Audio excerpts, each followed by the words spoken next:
Hello everyone and welcome to the Ielts multi-step program.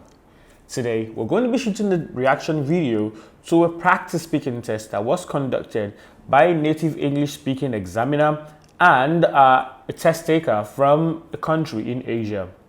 Now, as is our case here, we will be reviewing this speaking video to find out where the pitfalls are, where the mistakes are, so that we can highlight them for you so that you will be able to avoid them whenever you get to take your test. Also, we'll also be looking at the good things, the strategies, and the tips that this test taker applied that ensured that they were either successful or either failed in their practice or in their conduct of the test. So, we're going to be going through this video together. I will be sharing my reaction and my opinions and my feelings to the things that I will be said there, the strategies that will be applied, and how this test will probably just run through. It's a very enlightening exercise, and if you've watched any of our videos before, you will agree with us that this is a practical illustration of what you should or should not do when you get to that hot seat in front of the examiner. The 4 criteria that are used for assessment for the speaking test are as follows. Number 1 is fluency and coherence. Number 2 is lexical resource. Number 3 is grammatical range and accuracy. And the final one is pronunciation. This test taker will be assessed based on those 4 criteria and nothing more. Let's get right into this video. So could you tell me your full name, please? Yes, that's Mukaram Sonwa, and Mukaram spelled as M-U-K-A-D-D-A-M. Okay, very good. And where are you from? I'm from Uzbekistan, that is situated in the middle of Asia, and it's famous for being the historical country. Okay. Yes. Right from the get-go, you would see that this is a test taker that sets out to, how would I say it, put the examiner at ease with how much information she's willing to provide during the course of this conversation. It's a very important and interesting step to take whenever you are there in that hot seat. From the beginning of the test, from the first 3 to 5 seconds of the test, please, as much as possible, try to get into that zone where you throw off the vibe of wanting to engage the examiner. The question was, where are you from? She could have just said, I'm from Uzbekistan, but she went ahead to give like 2 other sentences to illustrate or to expand on that answer of being from Uzbekistan. So I'm from Uzbekistan, a country that is situated right in the middle of Asia, Central Asia, and it's also a country famous for its historical implications or something like that she said. This is a very robust answer, and that also immediately tells the examiner that this person who is going to be responding to these questions is someone who has a wide lexical vocabulary range. Could you describe your hometown for me? Yes, actually I come from the Bukhara, and it's a pretty famous city of my country because there are a lot of historical monuments and at the same time buildings. So most of the tourists visit my country, my city first, and then they go to other places. So the main reason why it's famous, as I told you before, it's historical. There are some modern buildings, but mainly they consist of historical ones. Is there anything you dislike about your hometown? Well, the answer for this question would be no, because I can see a lot of tourists, and what I can speak in English or try to do culture exchange programs or anything. So there are a lot of options when I live in this city compared to the modern ones, because they are limited, I think. Yes, so the answer to this question would be no. Okay. And could you tell me about some of your hobbies? Well, yeah, one of the hobbies, well, I don't know whether to call it hobby or not, but I really love studying. Even though I'm 25, according to the Korean age law or something, so I still love studying, and that is what actually makes me happy. You would see from the way she's responding to the questions that she's someone who is at ease already. She is not under any undue pressure, and that shows in the way she responds to the question. And what do I mean by that? So even when she isn't sure of her answers, or even when she's ignorant, she's able to confidently convey her level of ignorance or her level of knowledge about any particular question or topic that she's asked. And this is something that takes a lot of time for you to achieve. And when I say a lot of time, it takes you a lot of time because you need to use conversational English in how would I say it, at a regular pace, at a much more, how would I say it, regular pace than for you to just use it once or twice before your test. What I'm saying in essence is that you need to practice and practice a lot. The question that she was asked is, what are your hobbies, or what's your favorite hobbies? And then she went ahead, and the first thing she said was that I don't know if I could call this a hobby or if it's not a hobby, but I like studying. So what she has done is to talk about something that she likes doing but isn't sure can be referred to as a hobby. And she was able to confidently and effectively convey this information to the examiner. This is all the speaking test is all about. How well can you convey what you feel, what you think, what you know to the examiner, not how well can you give the correct answer or the right answer to the examiner. And another hobby that I have is like obvious and common to others as well. That is listening to music and watching TVs. Okay. Now we're going to talk about getting up early. Yeah. So do you often get up early in the morning? Well, frankly speaking, this is my weakness. I can get up early in the morning. The reason is that I have a sleeping disorder that makes me like unable to sleep until like 4 a.m. or like sometimes 3 a.m. So, but the maximum is 4 a.m. So it's like really hard for me to get up early in the morning. Okay. You find it is your easy to sleep? weekend routine the same as your week? You find it easy to sleep? And she goes on to says, this can be considered my weakness. My weakness there is the appropriate vocabulary to describe something that you do that you feel might be a negative trait or might be a negative characteristic used to describe you. And you would see that she has a quite rich vocabulary, and I wouldn't be surprised if she gets anything above band 7.5 to band 8. She looks set for it. Day routine in terms of waking up? Well, not really, but for example, during the weekdays, I feel like stressed out because I have to, well, like, I don't know why, but I have a stereotype that I have to wake up early during the weekdays. But weekends, like, these are the days where I can do whatever I want according to my, like, thinking or whatever. So I feel like, I feel more, like, stressed out during the weekends about my waking up, like. Okay. And tell me about the last time you woke up very early. The last time I woke up very early is today to get to the exam test, because getting here takes me like 2 hours by using different kind of public transportations. So I had to wake up at 5 in order to get here, like getting up and stuff like that. So today is the. Please, this cannot be overemphasized. Avoid sinking into informality during the speaking test. As much as you feel comfortable with the examiner, as much as you are at ease with the examiner, do not sink into that hole of becoming informal. Stuff like that is informal language. It doesn't have any place at all in an IELTS test.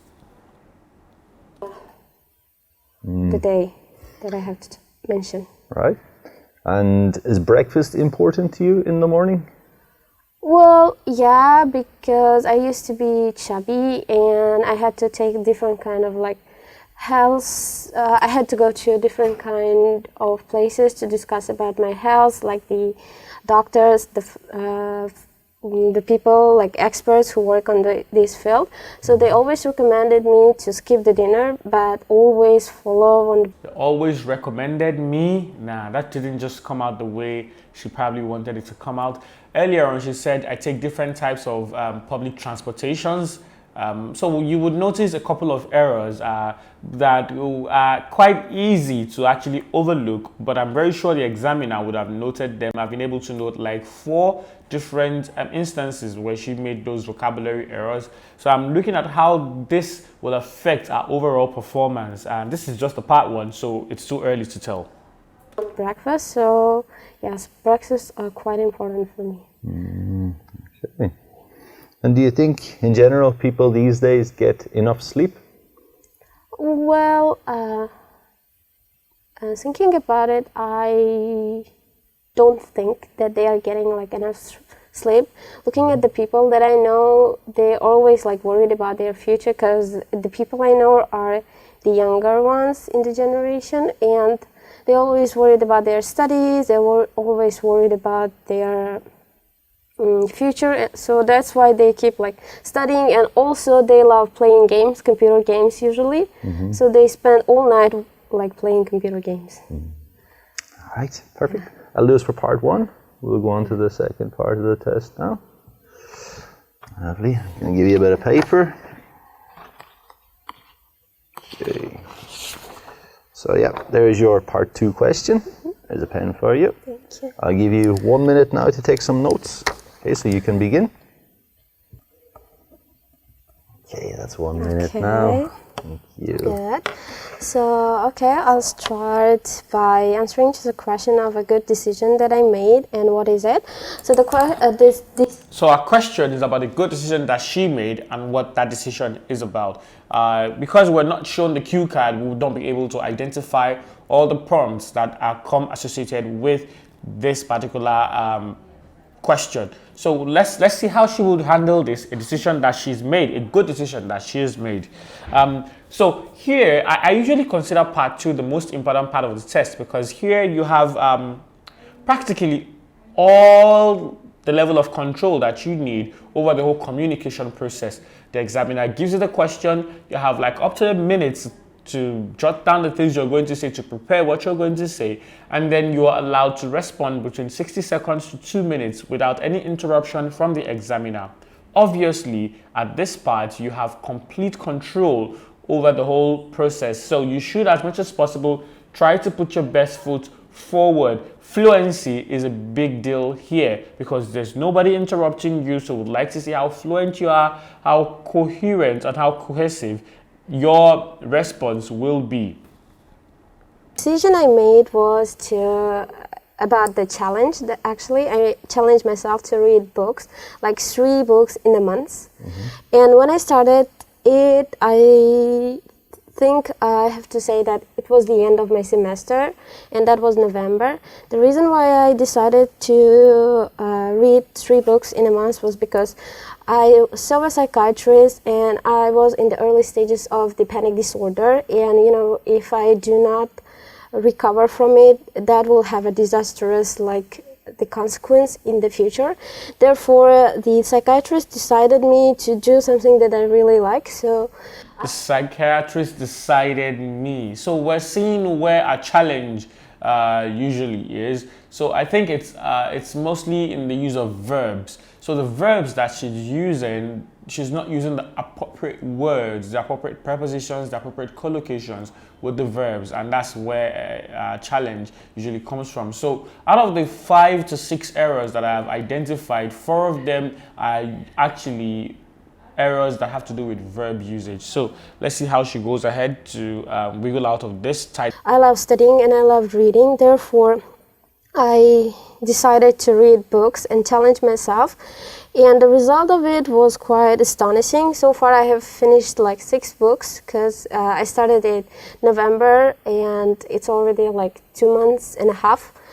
So, and also I was able to get a lot of informations, and the things that I actually get a lot of informations.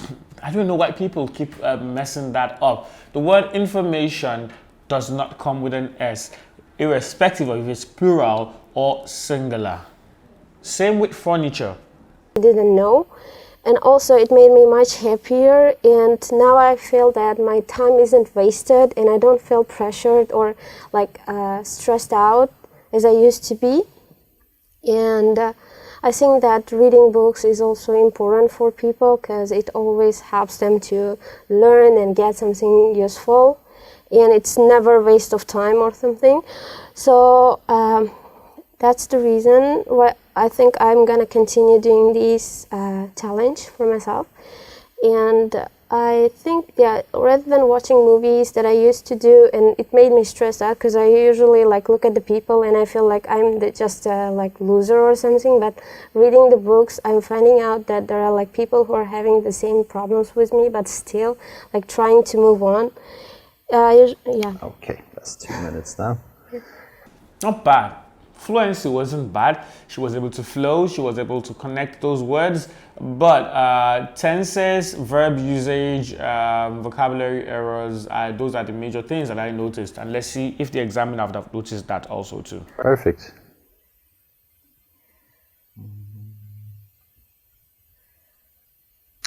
Okay, so when you read, do you have a certain place you go to read?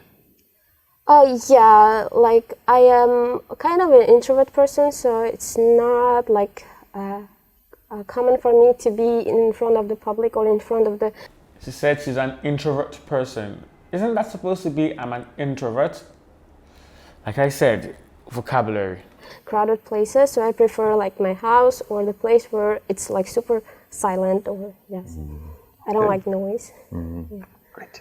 All right, so we'll move on to the third part of the test now. Let's keep going. So yeah, what decisions do people make every day? Well, there are some like basic, the human decisions, like what time to get up early and what to do. Like they make some kind of schedules about their days. And sometimes they take the long-term decisions, like what I'm gonna do in the future, or what is gonna happen if I invest the stock today, or like these kind of things. So usually it's like short-term and long-term decisions that they make. That's a brilliant answer. Why do some people find it difficult to make decisions? Well, actually, I'm in a category of these kind of people because overthinking, I think, is the main reason for having the difficulty to Part 3 seems to be quite make a decision or come up with a better decision. than the part 1 and 2. Because we think too much. We think about the possible outcomes and something that is not possible. So yes, that's why we limit ourselves. And some people do not want to go over their comfort zones, because sometimes making decisions means that you have to go over your expectations and everything. So that's the reasons why they do not want to or find it difficult to make decisions overall. Do you think it's a good idea to ask other people advice when making a decision? Well, it depends on the kind of decision you want to make, because I feel like if you're gonna make a personal decision, it's depends on you, because nobody knows you better than you are. But when it comes to the decisions of about the science or medicine, you have to discuss it with others as well, because it's like a global decision, and so the consequences will result or affect the whole world. Exactly. So I feel like it depends on the purpose and the type of decisions you want to make. And why do some people dislike asking others for advice? Yeah, I from the question that you just say that I can feel myself. The reason is because they don't like being ignored, or they don't like being like. You just asked, not from the question you just said. I think she would land an easy band 8. She could even do a band 8.5 if the examiner might be lenient enough, and let's see how she struggles through the rest of this particular test. Band 9 obviously is an impossibility for her because of the number of errors that she has made and the consistency of those errors. But I see her landing between 8 and band 8.5, but it's too early to judge. Let's see. Rejected by the ideas.